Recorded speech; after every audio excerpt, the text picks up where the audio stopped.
مولانا رومی رحمت اللہ علیہ ارشاد فرماتے ہیں کہ اگر تو 10 برس بھی بے روزگار رہے اور تیرے پاس کھانے کو کچھ بھی نہ ہو تو پھر بھی تو علم سے منہ نہ موڑ۔ زہر دکانوں پہ نقلی اور زبانوں پہ اصلی ملتا ہے۔ جو حد سے زیادہ پیار کرتا ہے وہ حد سے زیادہ نفرت بھی کر سکتا ہے، کیونکہ شیشہ جب ٹوٹتا ہے تو وہ خطرناک خنجر بن جاتا ہے۔ انسان کی عقل صرف اتنی ہے کہ اسے جانور کہا جائے تو ناراض ہو جاتا ہے اور شیر کہا جائے تو خوش ہو جاتا ہے۔ بہترین وقت وہ ہے جس میں بدترین لوگ سامنے آ جائیں۔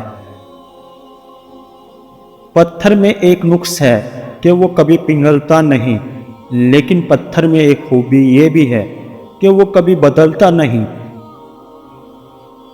خوش فہمیوں کے سلسلے اتنے دراز ہیں کہ ہر اینٹ سوچتی ہے کہ دیوار مجھ سے ہے۔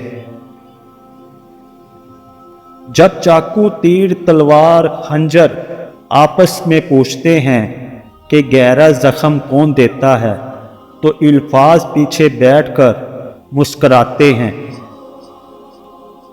زندگی کتنی عجیب ہے، ہر انسان دنیا کی قید سے رہائی مانگتا ہے اور رہا ہونے سے ڈرتا ہے۔ انسان سب کچھ بول سکتا ہے سوائے ان لمحوں کے جب اسے اپنوں کی ضرورت تھی اور وہ دستیاب نہ تھے۔ سب سے بہتر اور عزت کا لقمہ وہ ہے جسے اپنی محنت اور کوشش سے حاصل کیا جائے۔ جب دولت قریب آنے لگتی ہے تو 2 چیزیں ظاہر ہونا شروع ہو جاتی ہیں، ایک دروازے پر سائی اور دوسرا خام میں دولت نظر آنے لگتی ہے۔